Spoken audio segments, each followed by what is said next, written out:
to in my head, and then it's like it just shows. Yeah. Yeah, 100%. Hello, everyone. My name is Waylon Lewis with Elephant Journal, and I'm here with John Kim. Hello, John. Hey, good morning.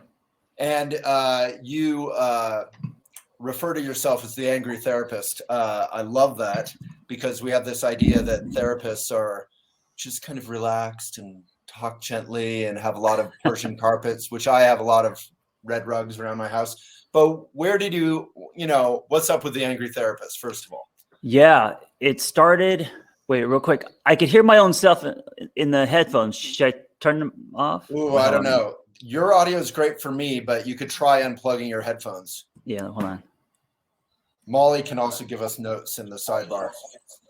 We definitely don't want an echo for you. Uh-oh, yeah, there's a... Oh, yeah, if you have two video browsers open, folks, stay here. We are demonstrating how to deal with problems in the moment. I love it, man. Driving the bus, building the bus while you're driving it. Yeah, exactly. So yeah, you probably have two browsers open that are playing the video. Let's see. So it should be a big red dot for the video. Oh, all right, here we go. That sounds good. Perfect. Yeah, sorry about that. Is that better? Yep. Now that's so much better. Take two. Take two. But we are not doing takes. What I just, before this video started to the public, I said, what do we want to accomplish? What do we want to discuss? John said, this is my fantasy as someone who does a lot of videos, is let's just pretend we're in a cafe, just shooting the SHIT, and for any kids in the room, I'll spell it out. And it's the conversation version of dance like no one's watching, Exactly. Yeah. Exactly. So the angry therapist, I went through a divorce at about 35, and I was in therapy school, and I started a blog on Tumblr back in the day. And I don't know when you started Elephant Journal, but it's probably back or during that time. And I 2002. Oh yeah. Wow. That's super early. Yeah. And I didn't think anyone would read it. And I called myself the angry therapist. I thought it was kind of funny that a therapist was angry, and I started documenting my journey. My very first post was called my effing feelings. And I think people thought it was interesting that a therapist was actually talking about his feelings. And so it all kind of started there. Yeah. And so now when people say, why do you call yourself the angry therapist? It was just my way of humanizing myself, I think. I love that. I follow a subreddit called r/quotes on Reddit, and it shares quotes, and people decide which is their favorite. One of the top 3 quotes of the last month or two is something about how you can't function, you can't be clear. If you feel angry, you have to wait for all the anger to kind of chill out. And it's really easy to like quotes when they're in quotes on the internet, but that quote really bothered me because there's this whole sort of toxic masculinity thing and this culture around that, and it's a very real thing, but men are not encouraged, and nobody really is encouraged. Women, others are not encouraged to look at their own anger, just to start with anger, since it's in your moniker, and to accept it and to feel it. And I come from the Buddhist tradition, and anger is just another troubling neurotic emotion that we all deal with, and it can be transformed into wisdom. How do you feel about anger itself, or how do you advise folks to work with it? Yeah, I love what you're saying. If you don't address it and you ignore it, I think it amplifies. So, I think we live in a world where we're not, supposed to, especially men, supposed to feel our feelings. And so when we're angry, to sweep it under the rug or to not look at it, it's actually allowing yourself to feel it that I think is going to release it in a healthy way. It's when we push it down that it comes back out into us throwing chairs and doing things that are unhealthy. So allowing ourselves to feel all our emotions, it's hard to do because we weren't taught that in locker rooms growing up. Yeah, it's this sort of middle path. That's how we talk about it in Buddhism, and feel free to disagree, but you don't act it out. You don't throw the chairs. Yeah. but at the same time, you don't suppress it. So you just Right. kind of feel it, you Right. acknowledge it. Right. You kind of And almost like you're talking with a kid. You say, look, this is okay. It's no big deal. Just breathe. yeah, and I think the process of that connects us to ourselves. And I think if we don't do that, we slowly disconnect with ourselves. Mhm. So tell me about your sort of your career path, because you're not just you anymore. You're offering this, Yeah. like you have a bunch of colleagues, coaches, Yeah. licensed therapists, who are offering help to folks, and gosh knows we need it. Like I meditate all the time, and Mm. and I still feel this overwhelming sense of just with climate crisis, and it's just nonstop with COVID and partisan politics, and a lot of Yeah. like stuff is going on. Yeah, absolutely. Yeah. We live in a very interesting time. When the pandemic started, I said to myself, why not try to help people during this time? We're all stuck at home. Zoom was blowing up. So I just started, I built a little team and I started to run live Zoom classes. But instead of like fitness, I said, let's do codependency and attachment styles and relationships. But let's also have some social hour. Let's make wellness threaded into your lifestyle and also build a community where there's like-minded people. I just called it the Okay. lab. Yeah. And I called it the lab. And that's kind of how this whole thing started with the lab. And now we've got a thriving community and people are finding love on it. And it's becoming casual over clinical. And because Zoom has become the common language or it's delivered directly into your home. So Yeah. that's what I've been doing in the last year or so. I kind of love that. And, I think society right now feels two ways about this sort of emerging Zoom culture. One, we love to hate it because it's, it's just more screen time and it's two-dimensional, and it's hard to really have a conversation without talking over each other. And Right. but at on the other level, it's like we don't have to commute for 2 hours a day or half an hour a day in this suburb, gas fueled culture, and we can just show up for ourselves, for each other. My girlfriend and I, my fiance and I, just traveled, and we're in love and we respect each other and we have meditation and we have all these tools, but you still have I think we have 88 miscommunications a day. Wow. And there's this thought, and then we discuss about 44 of them, and things are good, but personally, I guess my first question would be can couples join? Because it feels like there needs to be a reference point to, without, you almost need a referee sometimes to just be like, okay, we have this thing around money or around appreciation or whatever coming up again and again. Let's look at that. But if it's me saying that or her saying that, it's a little bit blamey, Yeah, I always say one of the biggest things about relationships is to learn how to fight without fighting. And fighting isn't a bad thing. It's how we fight, not how many times we fight. And so if two people have the ability to fight without fighting, to create a safe space, to try to understand before trying to be understood, all of these things that were never taught, right, in high school or in college or any time, and to actually practice them, then your relationship can be sustainable. And you're right, it a lot of times requires that referee. It requires a middle person, because when two people are getting into it, it's hard to see outside of ourselves, right? So it's hard to take ownership. It's easy to be defensive, and to blame. And a lot of it, it's not because we're bad people. We just don't have those tools, And so having a mediator, having a therapist, a coach, someone in the room that's going to be neutral, it's a game changer. Yeah. And just frankly, I'd be up for, when we have a stable life, we're not traveling, I'd be up for going to see a relationship counselor or therapist, once in a while. But just being able to tune in wherever we are instantly, it helps. There's been some controversy on elephant recently. I don't know if you saw the articles. One article kind of eviscerating and making fun of coaching culture, which is largely uncertified and often very profit driven and social media driven. If people don't know what I'm talking about, coaches sort of on Instagram, etc., many of whom are great people doing good work, saying, join me, sign up for my thing, click here, is very intense culture that's arisen around that. How do you feel about coaches? Because that's not really a thing. That's just a word. Yeah. So yeah, I actually have my own coaching certification program, and you know what's going to happen is I don't think that you should call yourself a coach, hang a shingle on your door on social media, and start coaching if you have no training. Right? It's like fitness coaching.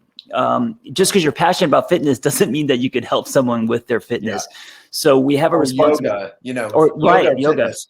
It's like, oh, just bend your knee this way. Yeah. And you're like, whoops. But you know what? For some reason, people think that with coaching, they could just call themselves a coach and do it without, because I guess, I don't know, maybe because they went through something.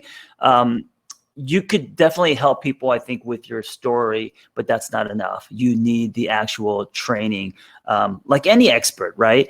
And I think there's an explosion of coaching because wellness has become commercialized, which is great, you know? But if you call yourself a coach, you can't say, I mean, you have to say that you're coaching, you're not doing therapy. There's a difference between a therapist and a coach. And that line can be very gray. So as a coach, I think you have to go get training on whatever you're coaching. Yeah. And I think coaches are great, but you got to be responsible. You got to be ethical, and it's going to play itself out where if you don't have any training and you're just like, if you just have a lot of followers or you're charismatic, that alone is not going to be sustainable, and you're not going to be able to build a practice on that. It's just over time you're not. Yeah, but just for the folks out there, it'll play itself out by affecting lives and right taking people's money. And so, it's really important. Like, I hope your coaches, just really, like you said, kind of establish this culture like arose in yoga, which may seem silly. Like, oh, I did 200 hour, 300 hour. I studied with this person. I did this teacher training. But just to be clear, what training you have. And if you don't have it, that's not bad, but people need to know that. Probably. Yeah, absolutely. You got to be honest.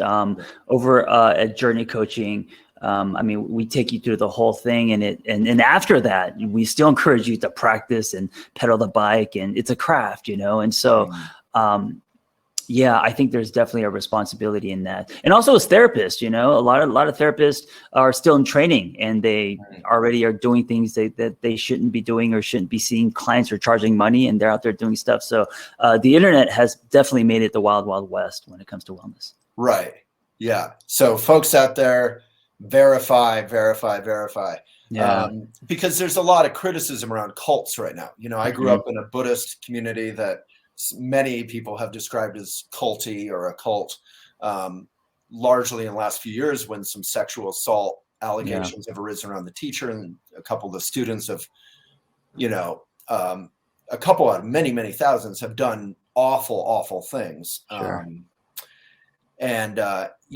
We're not looking to join a charismatic coach or therapist. We're looking for good, grounded advice and the craft, like you said. Yeah. Right? We're looking for someone who can create a safe space, who could meet you where you're at, who's not giving you advice, right? A lot of times people think coaches means they're going to give you advice, or if as a coach, you're just giving people advice, and that's not what coaches do. And so, yeah. Yeah. So, what are a couple of your favorite issues that feel like are topical that people aren't thinking about or are thinking about the wrong way? The big one for me is relationships. I think because I started blogging, and I've written for Elephant Journal as well, and mostly it was about. One of your articles is like 1.3 million or something like that. Like just I don't remember, but back in the day, I mean, relationships, love, healthy love, creating new love experiences. So you start to rewire yourself. And by the way, congratulations on the engagement. Thank you. Yeah. We're actually like 1/3, speaking of Zoom culture, we're like 1/3 actually married now because we're doing the whole marriage certification stuff on Zoom. And, it's funny. You don't go in and get your marriage license anymore. So, wow. It's, we don't know when we can do the wedding because of COVID. So we're kind of entering into this lifelong commitment, which started really just before and during the initial quarantine. So it's really been domestic, really been personal. How are you feeling through the process? Are you excited, afraid, or you probably have mixed emotions? The process, you mean like the relationship, or engagement? Engagement. big decision and it's commitment and everything. I mean, I feel pretty darn good about it. I'm 47, so I took my time. Yeah. And I wrote a book about relationships, which I never have with me, but it's actually right here because I'm about to finish my second book. So, and there's Buddhist teachings on relationships around not falling into codependency. And but none of that makes it easy. It just makes it that, I've really trained myself to as I call it, over communicate. If any little thing comes up, you just have to be brave to have that awkward moment to be like, hey, whatever it is, like, you didn't say thank you, or, you're on your phone while we're having a conversation or whatever it is. And it's often me doing something with her. It's not a one-way thing, but I feel like if you communicate openly about stuff, you're kind of good. And she's, and you also learn what to look for. She's grounded and kind and very workable, which is in Buddhism is like the sexiest compliment. I'm workable. She's workable. We're both soft. We're open. We're both directed ethically or mission wise in the same direction. Yeah. I think the greatest misconception about relationships is that they're supposed to be easy. And if they're not easy, then you're with the wrong person. And that's not true. Relationships, I think the gift of relationships is that it's probably the single greatest force that can promote one's growth if you're willing to look at yourself and the stuff that comes up. So like you said, soft, open, flexible, with Buddhism, creating that distance and being more neutral and curious instead of, grabbing love and being judgmental and narrow, being possessive, all of that. So I'm 48. So I've been in many relationships. I've been married, and my girlfriend and I, she's also a therapist. We just wrote a book called "It's Not Me, It's You," and it's all about all the learnings, and it continues, right? So just because we're therapists doesn't mean it's easy. We have all our own shit to work through, and it's an ongoing pedaling the bike every day kind of process. Yeah, I think the only truth to the easy thing is there has to be a little bit of a ground of kindness and sanity and affection. But to get back to that ground, you do have to do the work of, communicating. Yeah. I mean, geez, we don't even have children. I can only imagine, like, when you have children running around, there's exponential more factors for chaos and miscommunication. So, and joy and, tenderness. But communication to me is just about everything. And no one teaches us. No one teaches us how. What's that? No one teaches us how.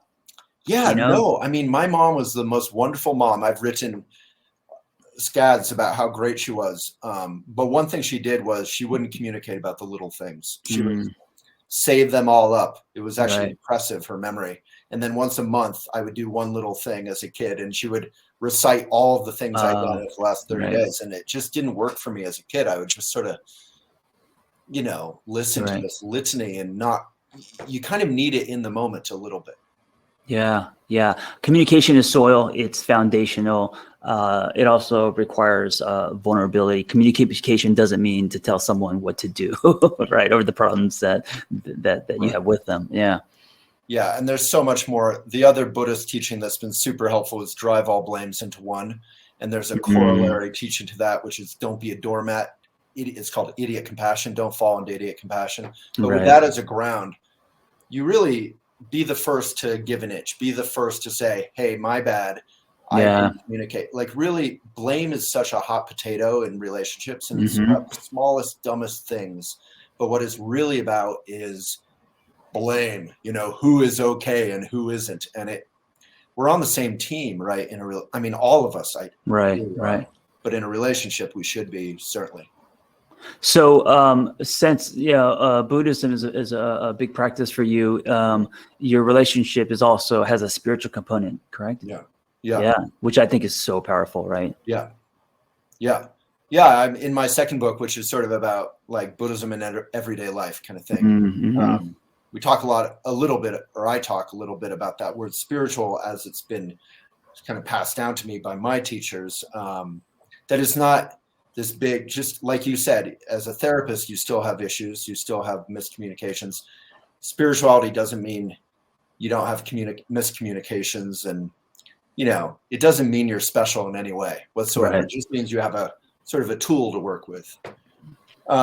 So what are the tools that I know you have an app, maybe tell us a bit about that. Like what tools, like if we, read your writings and subscribe to you, and how do we get involved?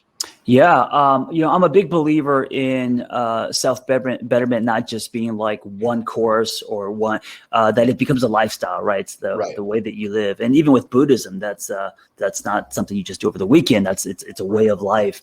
And so I try to help people. So with the lab, we've got like 22, 23 live classes a week. They're ongoing on all different types of topics. So threading that into your life like you would your fitness or yoga. And so the app is it's a great way to just jump into a class at any time. And so these are live. Yeah, live they're all classes? live. Yeah, they're like Zoom classes. Wow. And so they're not audio courses. They're not video courses. Yeah. I find that a lot of people, they get those and they don't watch them. They may watch it. They get excited. They buy all these courses and they don't do anything. So live actually gets you into the room. And there's something about the human exchange, like you and I just having this conversation live is very different than if I was just watching you on video.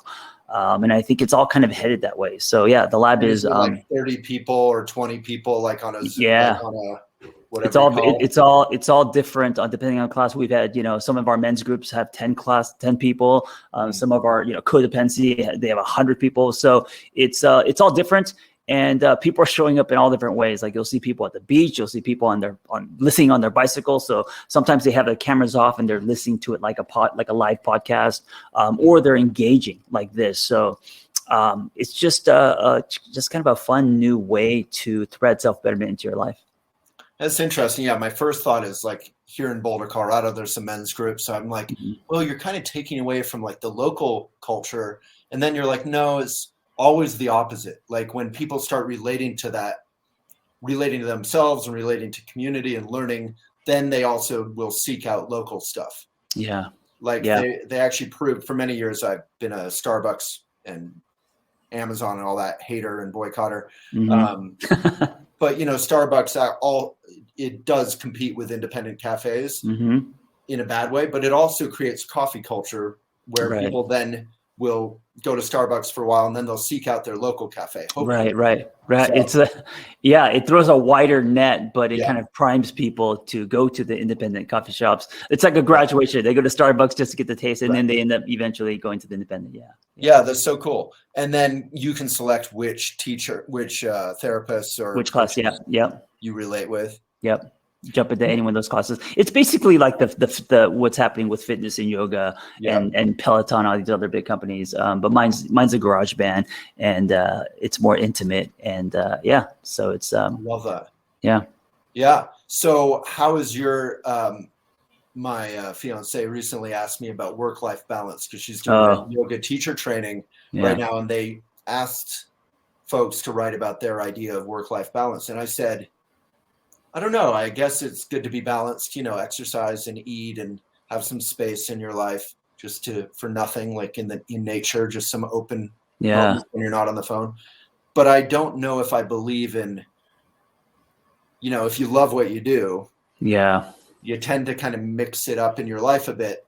So I guess that would be a question I would have for you when a lot of people are going through burnout and there's, I'm literally working and doing this video on my dining table, right? By my kitchen. Like there's no work-life separation these days, or at least less.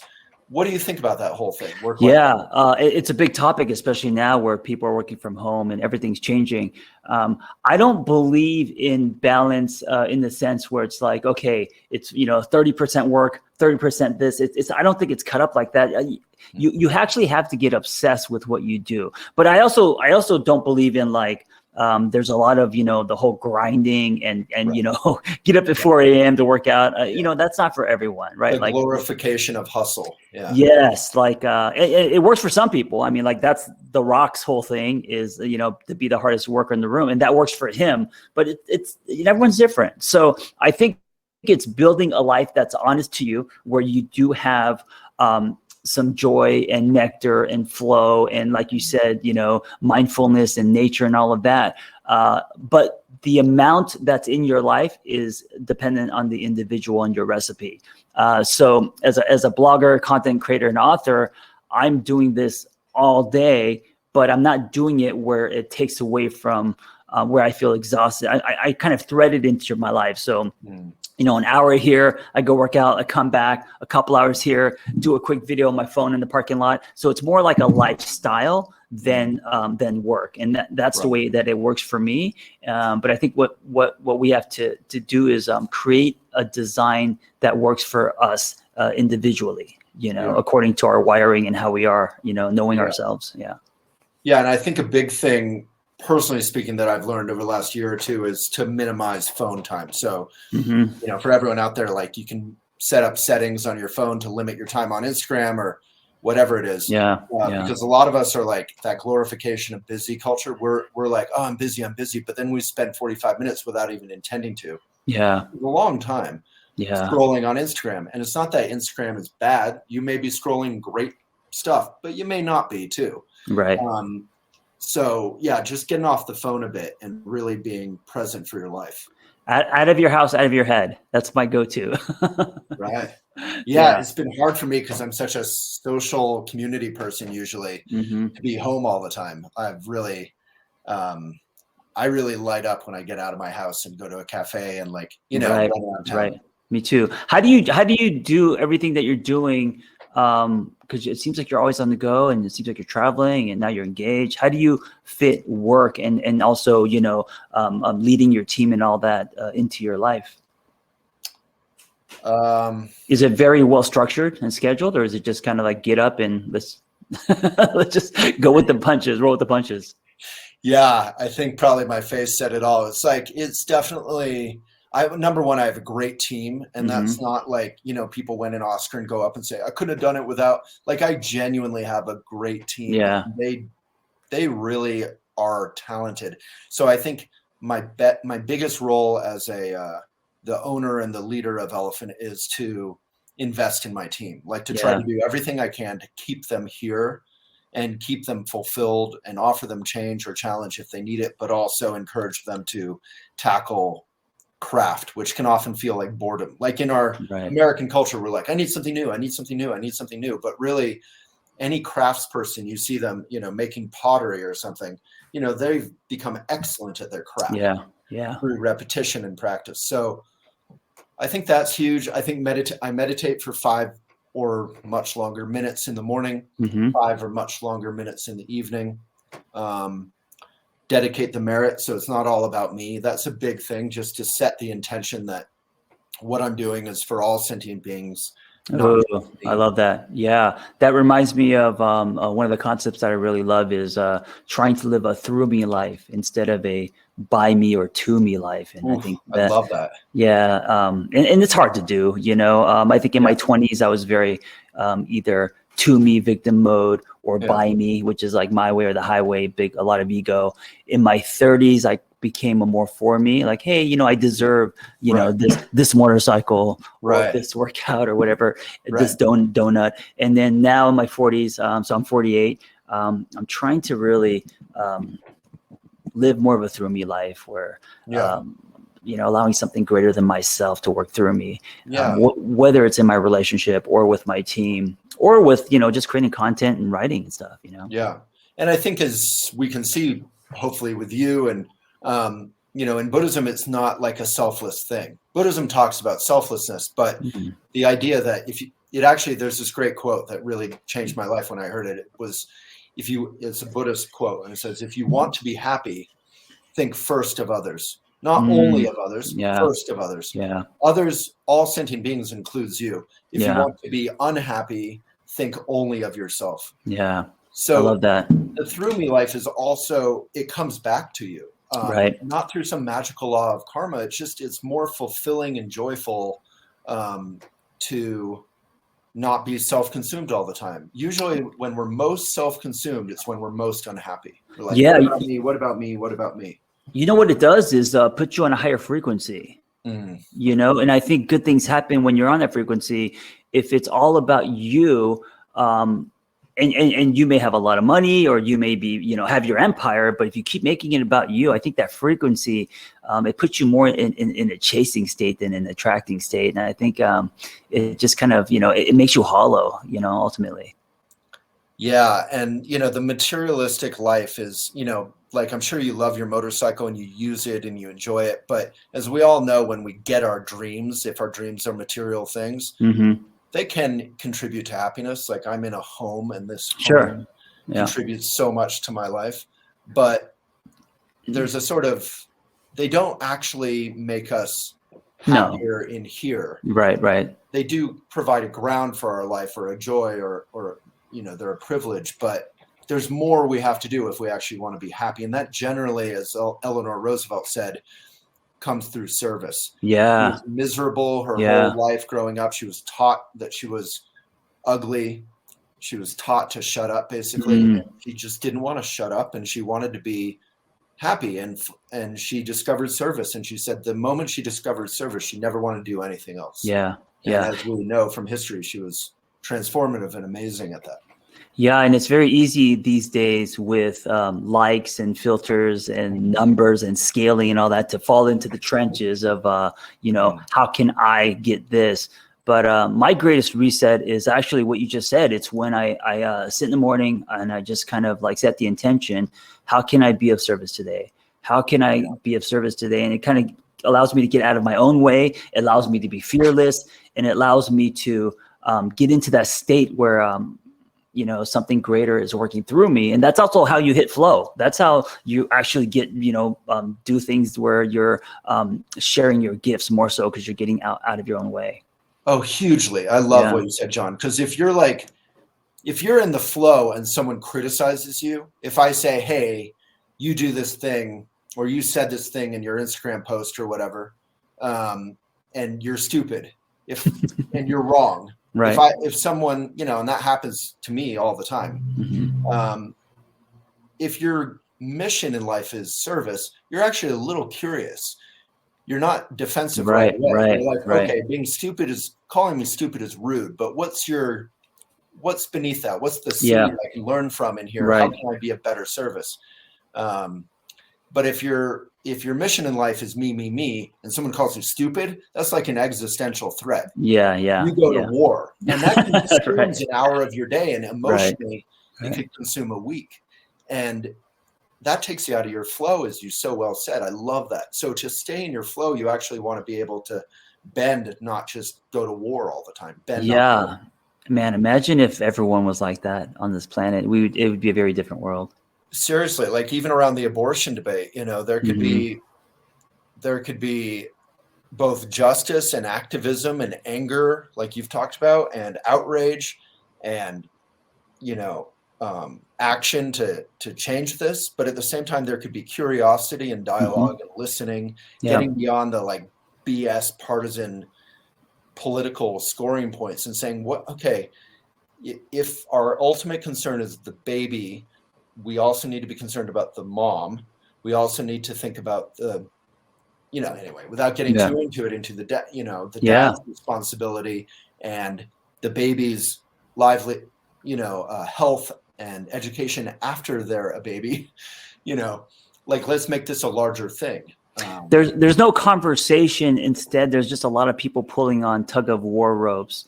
That's just constantly dividing us instead of connecting. There's no bridges, you know, there's very few. And so in order to form bridges, it's the mindset of we instead of I, you know, and the world needs a lot more we. It doesn't matter what you believe in politically or religiously. We are all humans trying to do the best on this planet. And if we keep holding on to our eyes, there's just going to be more and more separation. Yeah, and ultimately that separation leads to a bad place. Yeah, of course, right. That we all have to live in. And that no one wants. Right. Right. And I think too often people say, well, the whole "we be nice" thing, they kind of trivialize it. They say you can't, you can't let racism go. You can't not care about the climate crisis. And I agree, but there's this fellow who I've written about, Daryl Davis, who's a black man who has met with and transformed more, I think close to 200 Ku Klux Klan members. Mm-hmm. And they've actually given him his robe. So he has like 188 Ku Klux Klan robes in his home. And he's doing that through the most bold, brave, vulnerable conversation. I mean, he's not just tweeting at them, Mm-hmm. So I think there are examples of justice happening through love, not just through Twitter. Right. Yeah. Yeah. John, what a delight to talk. So to get involved, what's the app? How do we get that? It's what is it? Apple, Android. It's called The Lab. So you just search for it. Okay. Yep. Yeah, and I think we have that link in the comments, at least on Facebook. And then there's weekly therapy and coaching resources. Yeah, and groups. How do we find that? Yeah, it's not therapy. It's classes and group coaching, turning self-betterment into a lifestyle. And if you're listening or watching, let me just give you a discount code. Join us. Speaking of it's join us, one word, lowercase, and that'll get you unlimited free for a month for $20, which is like a drop in. And just check it out. We have everything from breath work to meditations to relationship classes, all of that stuff. And do we have an elephant code, some sort of elephant thing for our readers? Maybe that's in the links. Yeah, maybe it's in the link. Yeah. Molly or others, if you tell me, I'll pass it on, but it should be in the comments. John, love to do this again. Please write more on elephant. We miss you and your wife as well. Thank you. Okay. So elephant readers get their first month of unlimited access to the live membership for $20 using code elephant. Right. It looks like lowercase elephant, and it's usually $49.99. Yep. And Waylon, thank you for creating this platform and everything that you're doing. Yeah. It's important. Yeah, we're like no pun on the name, but we're like an endangered species in this era of Facebook and Instagram, which are the same company, and WhatsApp, same company, and big tech, Google, YouTube, same company, Twitter. So, I hope everyone listening, subscribe to Elephant, tune in, read John's articles, and use it. You can write on Elephant. So independent media is only going to be here as long as we use it. Otherwise, we're just in a world run by Zuckerberg and company. Yeah. I don't want. You started in 2002. That's amazing, man. OG. Yeah, we were an eco print magazine for like 6 years. That's amazing. And relatively successful. And then I went online and lost everything and rebuilt it. And never looked back.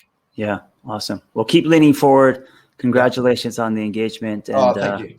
Yeah, keep living a through me life, and I'll do the same. I'll try. Deal. All right. That's all we can do. John, thank you. Thank you. Be well. Bye.